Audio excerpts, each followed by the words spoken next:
Bom, antes, uma saudação a todos que nos assistem, que nos ouvem através dessa transmissão, através dessas gravações.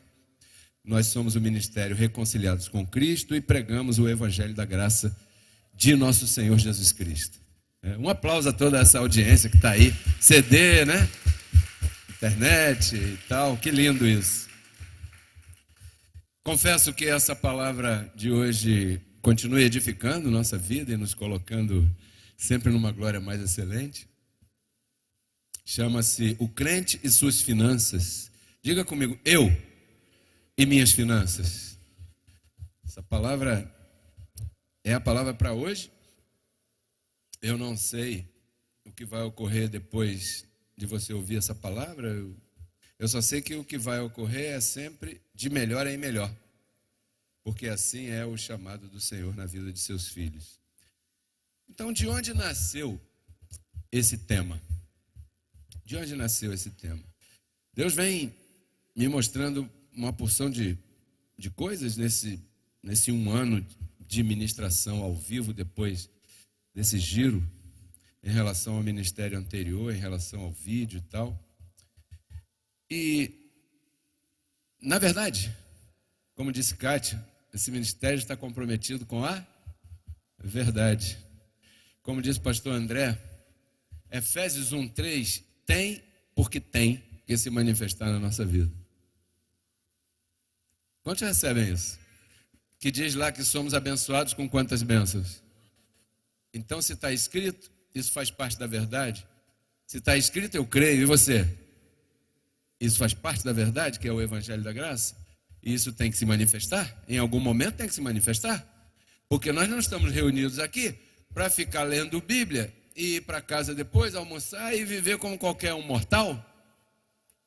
Nós estamos aqui para que o Senhor faça um trabalho bem bonito em nossa vida, mas nós queremos ver, nós queremos chamar à existência aquilo que está ainda no campo espiritual e na área espiritual. Então, eu tenho visto, essa é a verdade, muita desordem na vida dos cristãos em relação a finanças. Caramba, começou pesado o tema, né? Mas é um tema suave, eu recebo. No ministério anterior, porque fatalmente a gente vai ter que comparar, eu via lá muita confissão e pouca ou quase nenhuma manifestação na vida das pessoas. E eu via também que quando algum abençoado despontava um pouco mais na manifestação material, seja de um carro, seja de de uma casa, que são coisas bobas. Para o Senhor isso não é nada. E isso não é luxo nenhum, isso são necessidades. Você viver dignamente. Quantos querem viver dignamente? Caramba! O ser humano comum quer viver dignamente. Imagina você que não é comum, né? E muito pelo contrário, além de não ver assim, eu ainda via quando alguém despontava um certo ciúme, uma certa inveja, uma certa perseguição, uma certa coisa. E isso não é. O crente e suas finanças vai muito mais além do que isso. Isso me chamava muito a atenção e eu não entendia. Eu não entendia por quê. Porque as pessoas cantavam ao Senhor, louvavam ao Senhor, se portavam com o Senhor, ministravam ao Senhor, confessavam ao Senhor, e a coisa não, parece que não, na vida daquela pessoa não se manifestava. Porque nós não estamos aqui para nos metermos com a vida do outro. Nós estamos aqui para nos alimentar. Você veio aqui predisposto a ouvir uma palavra que vai atuar na tua própria vida. Assim é? Na tua própria vida. Então você quer que o Senhor mexa contigo, que trabalhe com você e que te dê aquilo que Ele prometeu. Afinal de contas, fiel é quem prometeu, Wagner. E cadê? Isso é sério. Isso é um assunto que, caramba, e a gente olha para o lado e... né? Então eu via isso me questionava. Agora o Senhor começou a me mostrar começou a me responder com muita calma e com muito espinho na carne para que eu não me ensoberbeça pela grandeza da revelação.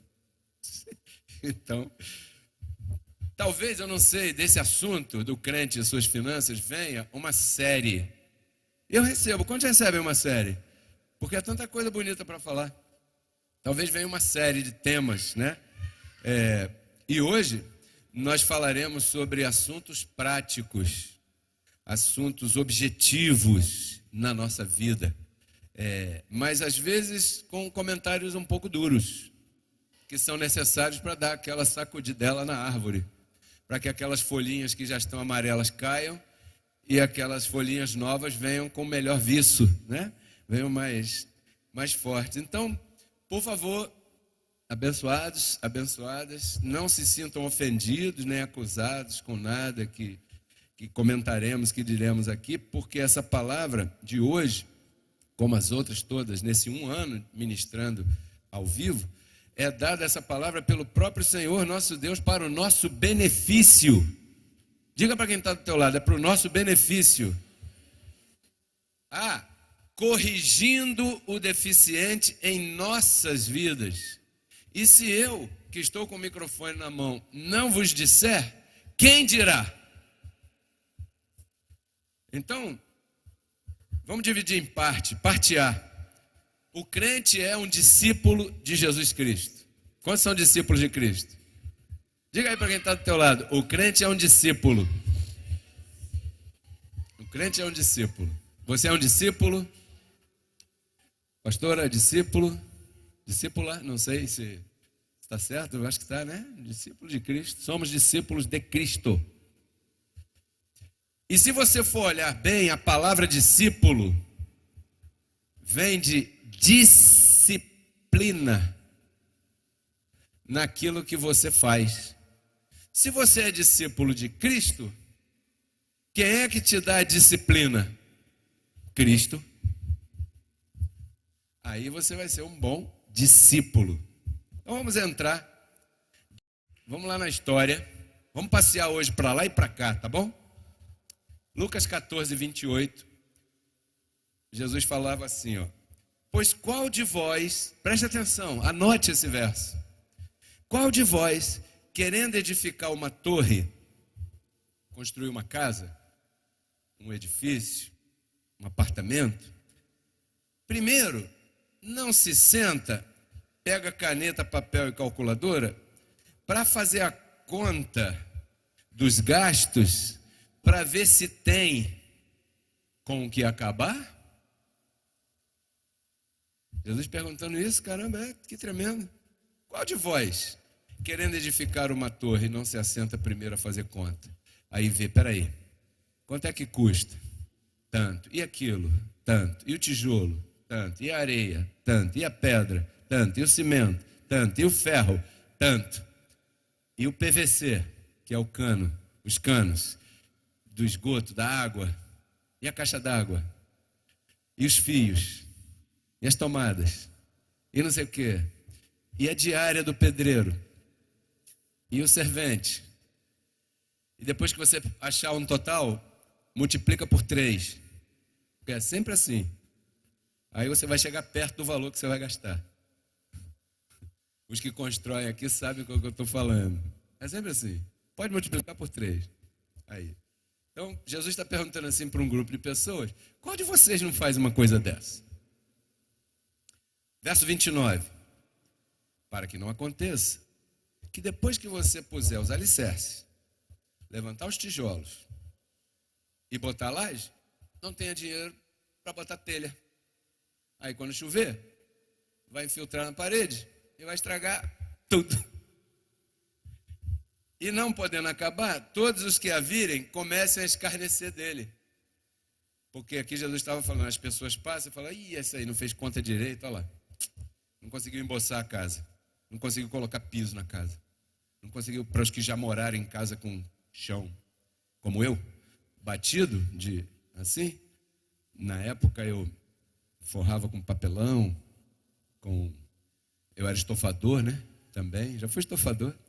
e levava aqueles restos de couro de forrar para forrar aqui e ali, até poder colocar o piso frio na casa ali. Então as pessoas escarnecem dizendo, verso 30, Leandro, este homem começou a edificar e não pôde acabar. Jesus está preocupado com que falem mal dos seus filhos, seus discípulos. Está mostrando isso aqui. Como estão me entendendo? Verso 31. Lembre-se o que é um discípulo.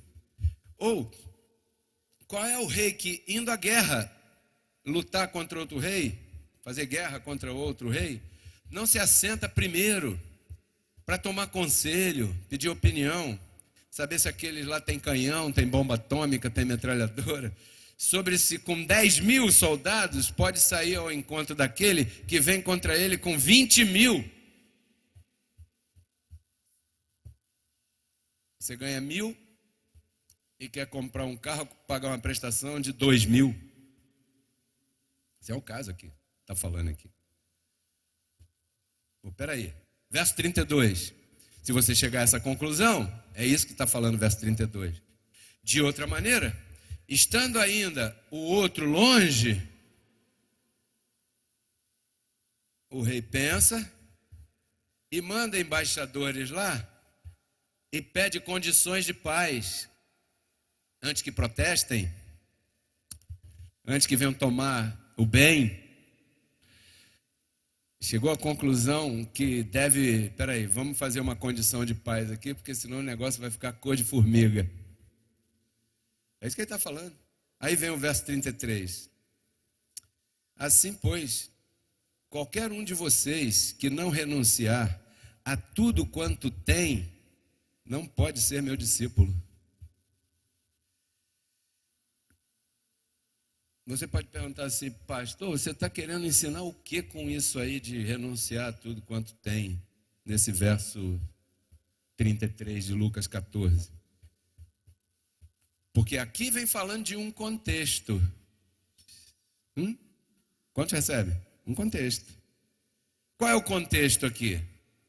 O contexto aqui é domínio próprio, inteligência espiritual, pé no chão. Esse é o contexto.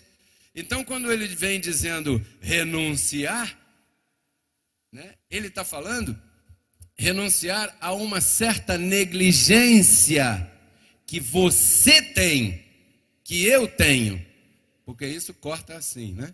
Essa palavra é viva e eficaz, né?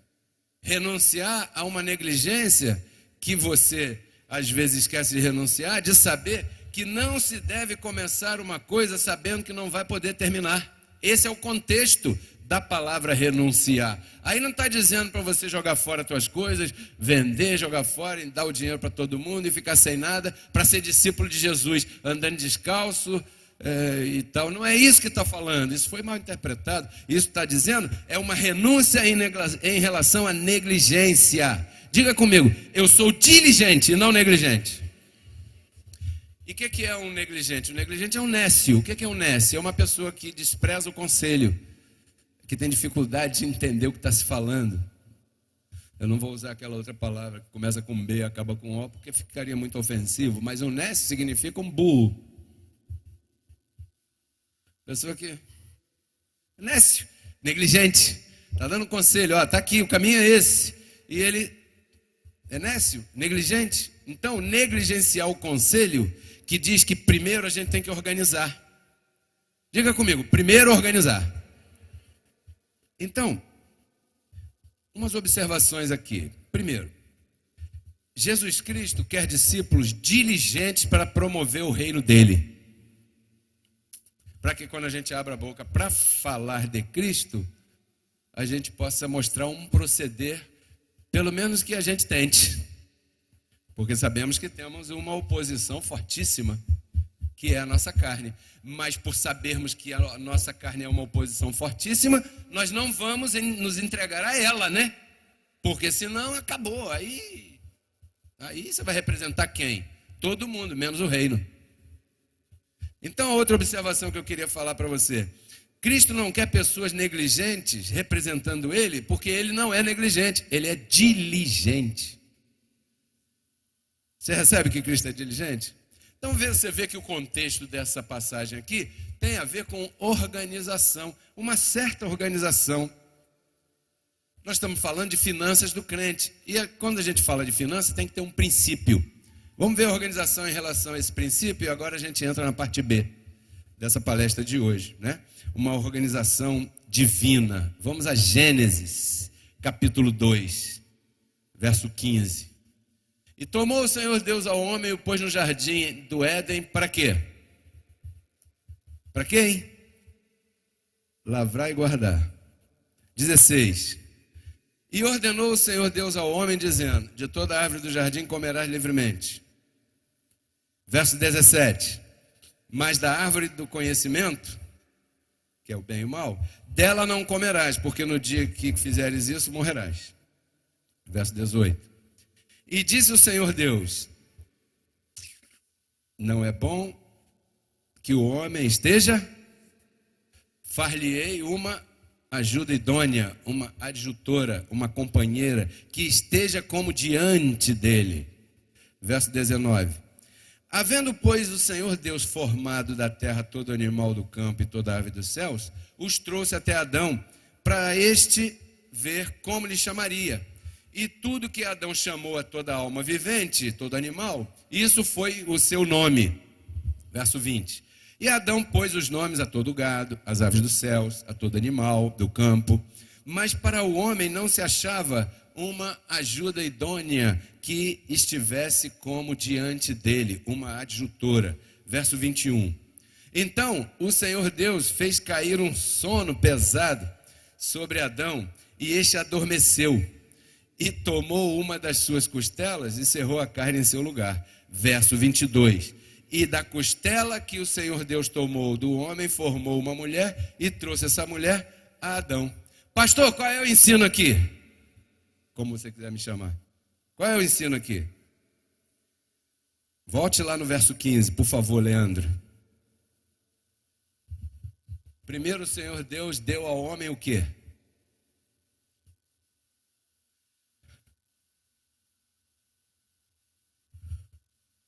O que é isso aí?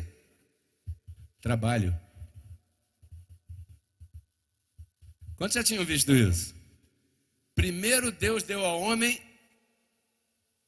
depois ele deu ao homem mulher. Quantos já entenderam onde isso vai chegar? Primeiro Deus deu trabalho para o homem, um trabalho bem abençoado, bem lindo. Depois ele deu ao homem uma mulher. Primeiro ele deu ao homem uma condição. Depois ele deu ao homem uma responsabilidade. Primeiro ele deu ao homem um escritório, uma empresa, um emprego, algo em que o homem vai gerar dali alguma coisa, para poder ter como sustentar quem? Aquela que virá depois do trabalho. Quantos estão entendendo isso, abençoado? Primeiro ele deu trabalho, depois ele deu uma fazenda, porque daí, imagina quanto recurso. Aí, abençoado, preste atenção, o pecado ainda não tinha acontecido. As pessoas dizem por aí que o trabalho foi dado por causa do pecado. Não, senhor. O trabalho foi dado antes. O trabalho foi dado antes. Então, eu queria falar com as mulheres aí, rapidinho, me dirigir às mulheres assim. Eu creio que as mulheres aqui deveriam vestir uma camiseta, principalmente as solteiras. Se tem alguma solteira aqui, você deveria mandar fazer uma camiseta assim, ó. Você está desocupado? Interrogação. Então nem olhe para mim.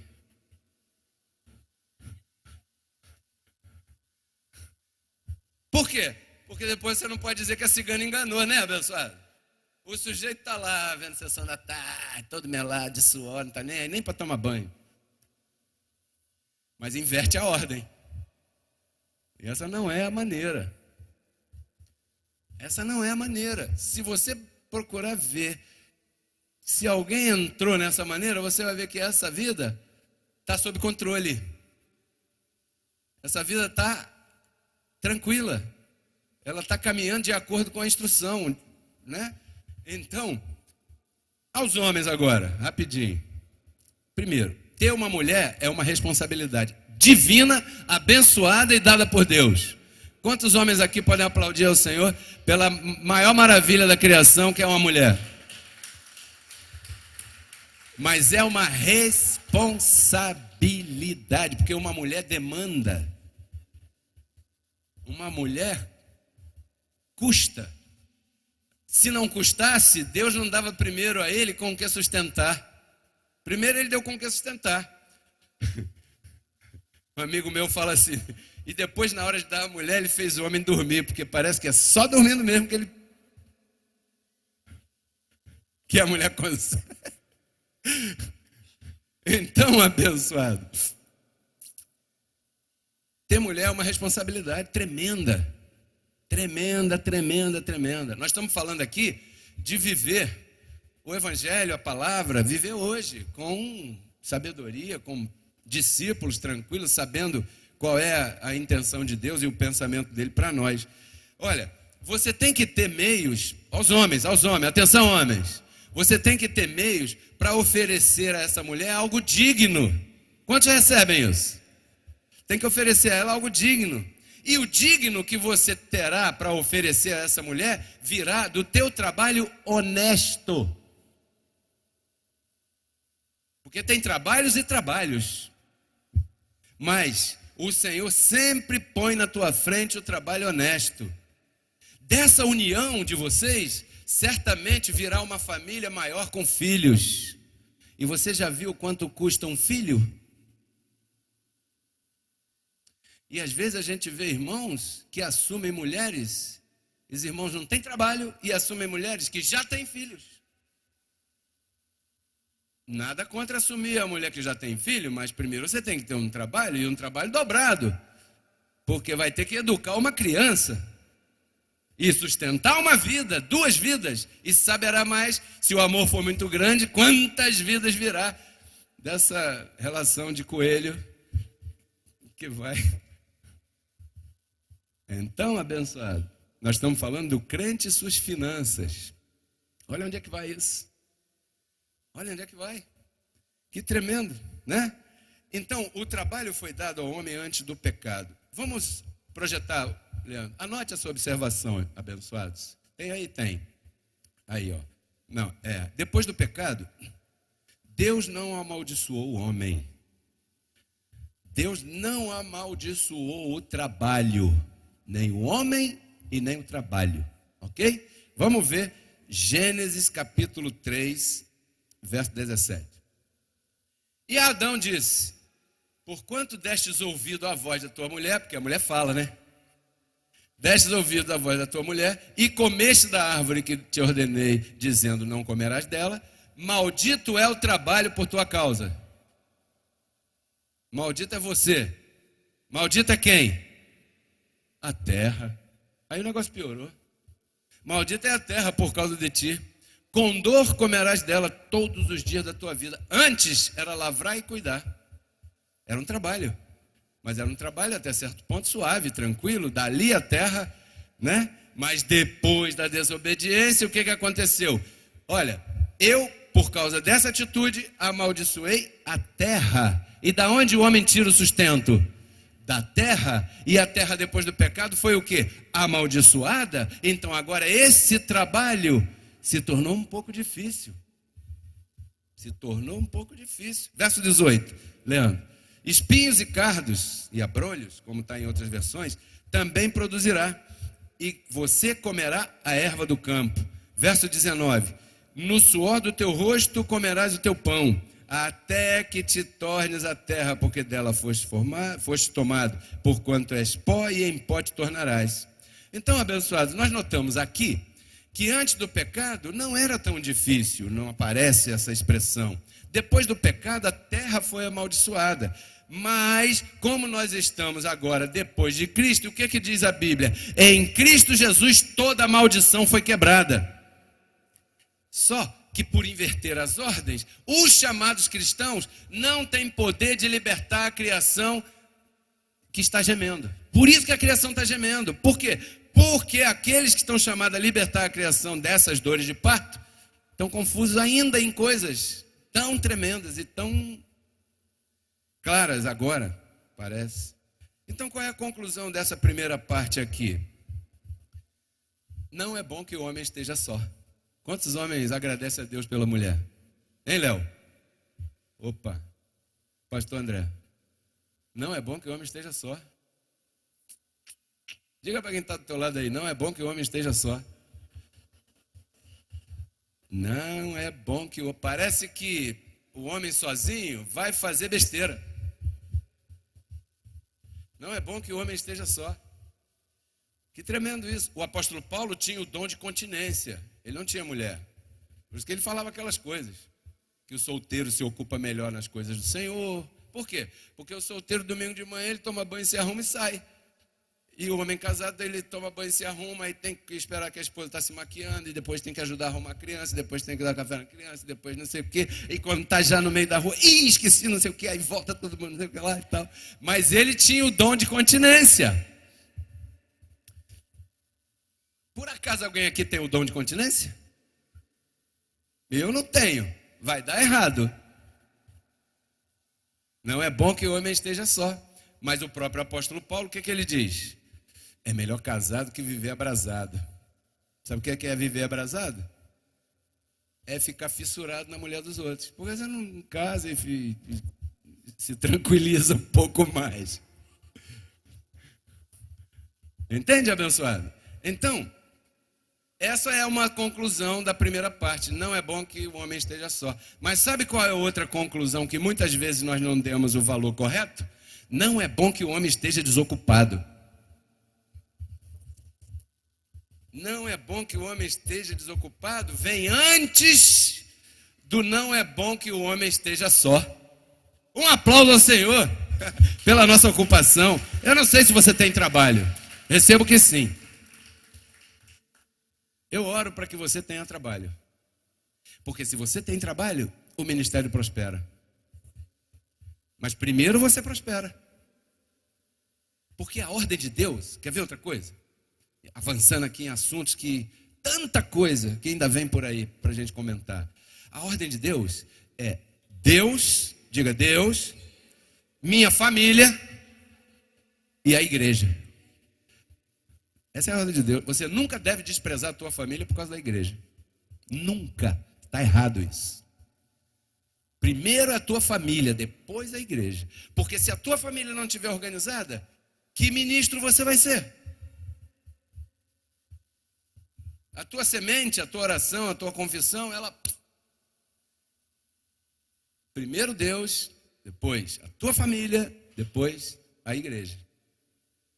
É assim. Essa é a ordem, né? É claro que primeiro Deus está falando em muitas coisas aí. Não deixar de congregar, não deixar de estar atento à palavra, porque essa palavra nos salva, abençoado, de nós mesmos.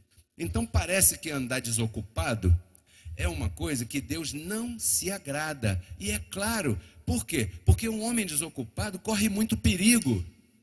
Se você pega teu filho e deixa ele na rua desocupado o tempo todo, vai chegar alguém e vai adotar ele. Você já viu isso? Nos filmes, na novela e na vida real. É assim mesmo. Então a desocupação é uma coisa que traz prejuízo para nós no futuro próximo. As mamães aqui, aquelas que têm filhos, né? As mães devem ensinar seus filhos a trabalhar não pelo dinheiro, e sim pelo valor e o prazer e o gozo do trabalho que ele está desenvolvendo. A minha mãe, quando eu era pequeno, me levava para a feira e me ensinou a chamar o cliente, o freguês na feira. Tal. E eu ficava lá, batendo palma, olha aí, a verdura, não sei o quê, a verdura cortadinha no saquinho assim, e tal. E eu ficava lá. Claro que depois ela me dava alguma coisa, porque o dinheiro é uma consequência do trabalho. Mas se você não tiver prazer no teu trabalho, nem aquele dinheiro vai chegar para você, porque você está tão resmungão, reclamando pra caramba. Qual é a bênção que já está lá, que vai se manifestar ali? Nenhuma. Porque você não está vendo o teu trabalho como uma manifestação da bênção de Efésios 1:3. Você está vendo o teu trabalho como uma coisa chata pra caramba, que amanhã é segunda-feira, e eu tenho que acordar a tal hora, e eu tenho que fazer isso, e aquele patrão chato pra caramba, e aquele meio de transporte chato pra caramba, e aquele salário que chato pra caramba, e tal. Então, será que em vez de trabalhar menos e ganhar mais, não seria melhor primeiro ajustar o nosso gasto ao dinheiro que a gente tem de salário dentro do mês? Pegue a tua agenda, faça assim. Se você mora na casa própria, não tem aluguel. Mas se tiver aluguel, tem que botar o primeiro lá, a semente. Diga, a semente. Segundo, o compromisso fixo, que você não tem como correr. Conta de luz, conta de água, o mercado. O que mais? A escola. Você não tem como correr disso. Isso aí você vai porque vai ter que pagar. Soma isso. Quanto é que dá se eu não respirar? Eu não vou respirar. Não estou falando aqui de comprar sapato, nem de ir para o cinema, não. Estou falando de pagar a conta de luz, pagar a conta de água. Põe no papel. Pum, pum, pum, pum, pum, pum, pum. Pss, total X. Quanto eu ganho? A diferença... Essa diferença é que você tem que administrar. Por quê? Porque aquela primeira parte ali, aquilo ali já está comprometido. Você não tem como fugir daquilo. Quantos já fizeram isso? Faça, os que não fizeram, faça. Chega em casa hoje, mais tarde, e vou fazer isso. Eu vou ver o que vai acontecer. Eu vou ver o seguinte, quanto é que eu custo por mês? Você tem que saber quanto você custa. Quanto é que eu custo? Aqui, eu que eu digo minha casa, né? Eu, aquela unidade ali de lar, aquela família. Quanto eu custo? Quanto eu ganho? Não se assuste. Você vai encontrar verdades nessa simples conta de organização aí de chegar. Não seria isso que Jesus falou lá em Lucas, que nós lemos agora? Talvez, né? Então, quando a mãe ensina o filho a trabalhar pelo prazer do trabalhar, ele vai crescer com essa informação. Ensina o menino no caminho que ele deve andar e quando crescer, não se desviará dele. Não está falando de salvação espiritual, nada disso. Está falando de educação que nós devemos ter com essa responsabilidade, com essa vida. Aí, muito bem, então ele vai ter gozo no trabalho, ele vai ter prazer no trabalho, ele vai ter alegria, né? Os pastores. O pastor nunca deve pensar em que a ministração vai ser linda e animada se a igreja estiver cheia. Porque o prazer do pastor não está no dízimo nem na oferta que a igreja vai dar. O prazer do pastor está em ver as vidas assim, prestando atenção e sendo alcançadas pela palavra. Isso é um gozo indescritível para nós. Quanto você vai semear, isso é problema seu. Se vai semear, é problema seu. Se não vai, é problema seu. Eu tenho que trazer a informação que você deve semear. Mas eu não estou ligado em número. Sabe por quê? Porque a minha vida, como pastor aqui, como líder aqui, não depende disso. A minha vida depende que eu tenha gozo nessa informação e nesse trabalho na rádio, nas coisas e tal. E no trabalho que eu posso desenvolver também lá fora, por que não? Quantos recebem isso? Então vamos a João 5,17. Jesus trabalhou. Não, peraí, essa não está não, Leandro, desculpa. Essa eu anotei para eu ler. Diga comigo, Jesus trabalhou. Você sabia que Jesus trabalhou? João 5,17. Claro que você vai encontrar aqui um linguajar que você tem que, né? Jesus trabalhou, 5,17. E Jesus lhe respondeu: meu pai trabalha até agora e eu trabalho também. Sendo Deus. O apóstolo Paulo trabalhou, Segundo aos Coríntios 11, 23. Segundo aos Coríntios 11, verso 23. Vocês são ministros de Cristo? Aí eu me dirijo aos que colaboram também, a todos, né? Vocês são ministros de Cristo? Falo como fora de mim. Olha o que Paulo diz. Eu, ainda mais. Em trabalhos, diga, em trabalhos, muito mais. Em açoites, mais do que eles. Em prisões, muito mais. Em perigo de morte, muitas vezes. Recebi dos judeus 5 quarentenas de açoite, menos 1. 3 vezes fui açoitado com varas e 1 vez apedrejado. 3 vezes sofri naufrágio, 1 noite e 1 dia passei no abismo. Milhares de vezes sofri calúnias na internet. Não, isso não está escrito não, isso eu estou falando aqui que eu estou viajando. Em viagens, muitas vezes. Em telefonemas, ameaçando, várias outras vezes. Em perigo de rios, em perigo de salteadores, em perigos dos da minha nação, em perigos dos gentios, em perigo na cidade, em perigo no deserto, em perigo no mar, em perigo entre os falsos irmãos. Verso 27. Em trabalhos e fadigas, em vigílias, muitas vezes, em fome e sede, em jejum, muitas vezes, em frio e nudez. Ou seja, o apóstolo Paulo diz, além das coisas exteriores, olha só, hein? Verso 28. Me oprime a cada dia o cuidado de todas as igrejas. Com o trabalho de apóstolo, você tem um cuidado com a igreja. Um cuidado com o que a igreja está vendo, com o que está ouvindo, está se alimentando. Porque o alimento que sai do púlpito é esse alimento que vai prosperar a tua vida, que vai te fazer experimentar materialmente o que está em Efésios 1:3, espiritualmente. Diz lá que nós somos abençoados com quantas bênçãos? Todas as bênçãos espirituais. O problema é que nós precisamos que essas coisas se manifestem na nossa vida humana. Diga para quem está do teu lado, eu necessito que as coisas materiais se manifestem. Assim mesmo é.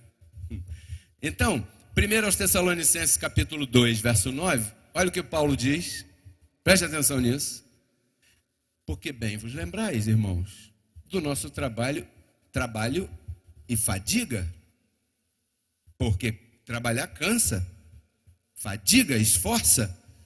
Pois trabalhando noite e dia, para não sermos pesados a nenhum de vós, porque parece que aquela igreja tinha problema em semear. Parece que em algum momento a igreja que Paulo estava levantando tinha problema com dízimo e oferta, e ele disse, olha, eu não vou ficar mendigando, não vou ficar aqui espremendo ninguém, não vou ficar aqui ameaçando ninguém, eu vou trabalhar. E você sabe bem que o apóstolo Paulo foi construir tenda, foi fazer kitnet, né? Para quê? Para não ser pesado para ninguém. Para não ser pesado para ninguém. Outro dia, a dona Iolina, em São Paulo, me mandou um áudio bem tremendo de um abençoado do Nordeste, bem ofensivo contra nós, porque nós aqui falamos de dízimo e oferta livremente, eu não tenho problema com dinheiro, você também não tem. Eu não tenho problema em falar nada disso, porque isso é o que está escrito, e eu creio. Se está escrito, eu creio. E lá o abençoado começou a descer o pau na dona Iolina, uma senhora lá, e ela pegou e mandou o áudio para mim. Olha, eu estou mandando esse áudio para o senhor, porque o senhor saber que eu estou excluindo esse homem, essa pessoa aqui, porque ele está pregando contra isso e contra aquilo e tal. E eu tratei de, calma, dona Iolina, fique tranquila, isso é normal, isso acontece, eu já estou acostumado, calejado com tudo isso aí. Essa pessoa não tem nada, ela não tem ministério, não tem divulgação, não tem um microfone, mas ela quer gasolina, falando de quem? Dos outros. E a gente não está falando de ninguém aqui, nós estamos fazendo o nosso trabalho.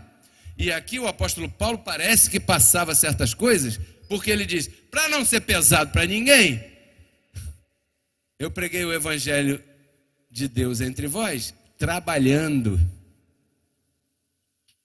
Trabalhando.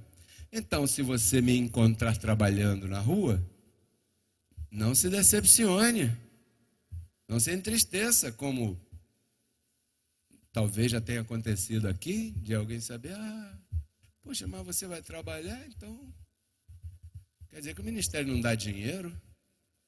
Deve ter sido esse o pensamento, pelo desânimo mostrado. Mas trabalhar é bom. Quantos gostam de trabalhar? É gostoso você gerar, você prover, você chegar, meu amor, um sapato para o teu filho, para tua esposa, levar ela para jantar, olha que coisa tão linda. E você chegar ali, dá aqui a conta e você paga aquela conta com o fruto do teu trabalho honesto, cuidado que o trabalho não seja outro trabalho, porque senão você põe a tua mulher na cadeia. Veja a mulherada dos políticos aí. Então eu estou falando de trabalho digno. Abençoado. É melhor você ir ali no mercadão, que é mais barato, comprar uma tira de bombom e água e vender no sinal aqui e chegar de noite, colocar a cabeça no travesseiro, levar 1 litro de leite, 1 quilo de carne para tua casa, para o teu filho comer, mas de noite você põe a cabeça no travesseiro e agradece a Deus por aquilo que Ele te permitiu fazer, mesmo que seja pouco, do que você meter a mão naquilo que não é teu, porque isso não é de Deus. É melhor, não se envergonhe se você empurra uma carrocinha de pipoca, se você está na feira, se você está do jeito que você estiver na praia vendendo limonada, não importa, abençoado. O que o Senhor colocou na tua mão, faça com gozo. E você vai ver o resultado disso. O resultado é que o dinheiro vai aparecer, de algum lugar vai aparecer do fruto do teu trabalho. De alguma forma, alguém vai gostar da comidinha que você faz. Alguém vai gostar da tua forma de apresentar teus produtos ali. Os teus produtos vão alcançar melhor trabalho, melhor objetivo do que os demais, vão te chamar. Não sei, alguma coisa vai acontecer, porque essa palavra abençoada é fiel. Ela é fiel. E é assim que está ordenado ao homem, né? Então, vamos à observação seguinte, Leandro. Olha, quando você aprende a trabalhar pelo gozo e agradecimento de ter um trabalho digno, você encontra contentamento nele. Você fica feliz. Você, caramba, hoje eu tenho que ir lá dar a palestra. Eu vou engraxar o sapato. Eu vou perguntar, meu amor, será que essa gravata fica bem com essa camisa? Às vezes quando eu venho meio assim descoordenada, é porque ela nem viu, não deu tempo. Meu amor, olha, puxa, tem que passar a blusa, tem que isso, você se prepara. Amanhã, segunda-feira, você, peraí, daqui a pouco você faz a tua agenda. Amanhã eu tenho que fazer isso. Pá, guarda aquele papelzinho ali. Amanhã teu dia vai rolar assim suave. Quando você sair de casa, Senhor, eu te agradeço por esse trabalho, por esse dia, por essa forma de eu poder prover para a minha casa. Olha que honra isso. É claro que a mulher também pode trabalhar e deve, aquelas que podem, e tal. Isso não estamos falando nada aqui de contra. Só que tem um detalhe. Deus, quando criou o homem e mulher, Ele capacitou cada um com alguma coisa que eu não vou me meter aqui a explicar para você, mas nas minhas simples palavras, eu vou te dizer que toda mulher admira um homem que trabalha. Sabia? Toda mulher admira um homem que trabalha, que é honrado. A mulher admira. E esse homem pode falar, pode olhar ela nos olhos, pode olhar as crianças nos olhos. Olha, Paulo, quando fez aquilo ali, ele podia olhar a igreja, assim como eu estou olhando você, com sinceridade e transparência, falando de organização das finanças. Estamos só começando. Porque para você organizar as finanças, primeiro passo, tem que saber de onde ela vem. E a finança, para você organizar, ela vem do teu trabalho digno, teu trabalho honesto. Você recebe? Quando você aprende a trabalhar pelo gozo e agradecimento de ter um trabalho digno, você encontra contentamento nele. Graças a Deus eu tenho um trabalho. Está todo mundo chorando aí, e eu aqui reinando no meu trabalho. Declaro, Senhor. Isso é outra coisa que a gente vai falar. Uma coisa é oração, outra coisa é declaração. São coisas diferentes. Tá? São coisas bem diferentes. Declarar você não escuta ninguém. Você fala e o que está na palavra e acabou. Oração é uma conversa. Senhor, eu te agradeço por causa disso, por causa daquilo. E você tem sempre uma pessoa no teu pensamento, falou que você olha, confessa, declara isso aí, dessa forma. Aí você faz confusão. Então, vamos depois, no tempo certo, vamos falar sobre isso. Quantos recebem? Porque isso funciona na nossa vida, estamos falando da nossa vida. Então, para terminar, Eclesiastes 2:24 diz assim, vamos lá nesse aí, ó. Não é, uma pergunta, não é, pois, bom para o homem que coma e beba e que faça gozar a sua alma do bem do seu trabalho? Caramba, é gostoso pra caramba isso. Muito gostoso. Isso também eu vi que vem da mão de Deus. O trabalho que você tem foi o Senhor que te deu. Nunca despreze o teu trabalho. Se você não tem trabalho ainda, comece a procurar. Quantos recebem começar a procurar aí? Eu recebo que você esteja trabalhando. Eu declaro que você está trabalhando. Eu declaro que se você não está trabalhando, você vai encontrar o melhor trabalho para você. E sabe qual é o melhor trabalho para você? Aquele que o Senhor colocar na tua vida agora. Aí, um passo de cada vez. E claro que você vai se preparar. E quando você se preparar, o Senhor vai manifestar aquilo que você pode tratar, aquilo que você pode cuidar. Não é, pois, bom para o homem que come e beba e faça gozar a sua alma do bem do seu trabalho? Isso também eu vi que vem da mão de Deus. Não tem coisa mais gostosa do que a gente chegar, receber, fazer nossos compromissos, separar nossa semente, congregar, ajudar alguém. Quantos recebem ajudar alguém? Ajude sim. Isso não é nem... Isso é algo normal humanamente. Ajude. Ajude. Isso tem valor para o Senhor. Então, o teu trabalho é uma bênção dada por Deus. Vamos ficar de pé, abençoado? Diga para quem está do teu lado aí. O teu trabalho é uma bênção dada por Deus. Se você já é aposentado, isso aí é uma vitória tremenda diante de Deus. Do teu trabalho é que vem as tuas finanças. Nós estamos começando hoje um tema: o crente e suas finanças. De onde vem as finanças? Do teu trabalho. Não confunda ficar sem trabalhar, vir aqui semear qualquer coisa, porque Deus vai fazer um milagre na tua vida. Não, Ele vai fazer um milagre na tua vida se você seguir aquilo que Ele destinou. Você precisa trabalhar para que Ele possa multiplicar isso. Você já pensou? Ah, o Pedro Kelly não vem dar palestra hoje não? E disse que vocês já estão todos abençoados, Efésios 1:3, todo mundo pode ir embora e está tudo certo. Se eu fizer isso aqui vai acabar.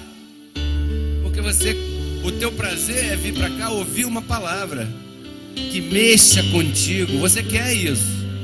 E às vezes a palavra mais pesada e mais dura é a que você mais gosta. Porque essa palavra é a verdade na tua vida. Sim ou não? Então, o teu trabalho é abençoado por Deus por causa disso. Você recebe abençoado? Um lindo aplauso ao nosso Senhor por isso. Por nos dar trabalho, oportunidade, crescimento e paz no fruto do nosso trabalho, né? Ah, papai. Porque Cristo na cruz não transformou a nossa carne, né? Ele resgatou o nosso espírito. A Bíblia diz que Deus estava em Cristo reconciliando consigo os seus filhos, né? E nos entregou a palavra da reconciliação. E a palavra da reconciliação é essa que nós pregamos, abençoado.